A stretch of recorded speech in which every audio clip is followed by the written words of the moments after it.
তার সাথে প্রথম দেখার দিনটা এখনো মনে আছে, কিন্তু কবে থেকে ভালোবাসতে শুরু করেছি সেটা মনে নেই।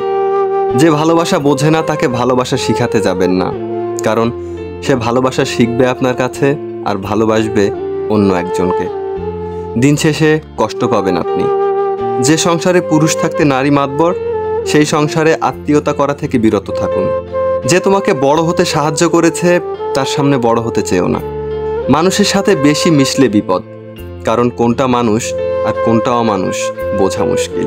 কারণ সব মানুষ দেখতে তো মানুষের মতোই হয়। সব কিছু কেঁদে পাওয়া যায় না, কিছু জিনিস হাসি মুখে ছেড়ে দিতে হয়। চুপচাপ থাকা আর চুপ হয়ে যাওয়া এক নয়। প্রিয় মানুষ তো সেই যার সাথে কিছু সময় কাটানোর পর একা থাকা সময়গুলোতে তার সাথে কাটানো মুহূর্তগুলোর কথা মনে করলে মন ভালো হয়ে যায়। অন্যের ব্যথা দেখে কখনো অনুভব করা যায় না, কিন্তু ব্যথাটা যখন নিজের হয় সেটাও আবার কাউকে বোঝানো যায় না। মেয়ে মানুষ বড়ই অদ্ভুত।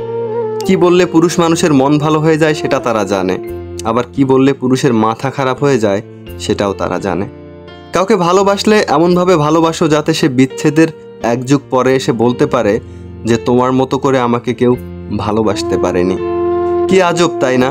পৃথিবীতে 84 লক্ষ প্রাণীর মধ্যে শুধু মানুষ টাকা ইনকাম করে, তবুও কোনো প্রাণী না খেয়ে মারা যায় না, আর মানুষের পেট কখনোই ভরে না। কি এক অদ্ভুত নিয়ম! কারোর সুখ দেখলে খুশির বদলে আফসোস হয়, আর কারোর বিপদ দেখলে সমবেদনার চেয়ে সমালোচনা বেশি হয়। আপনার অর্থ কম থাকুক, যোগ্যতা কম হোক, কিন্তু আপনার ব্যবহার আচরণ যেন সুন্দর হয়। মানুষ হিসেবে এগুলোই সবচেয়ে বড় সম্পদ। বাড়িতে ঝগড়া হওয়ার পর মেয়েরা ভাবে একবার বিয়েটা হয়ে যাক আর কখনোই বাবার বাড়িতে আসবো না।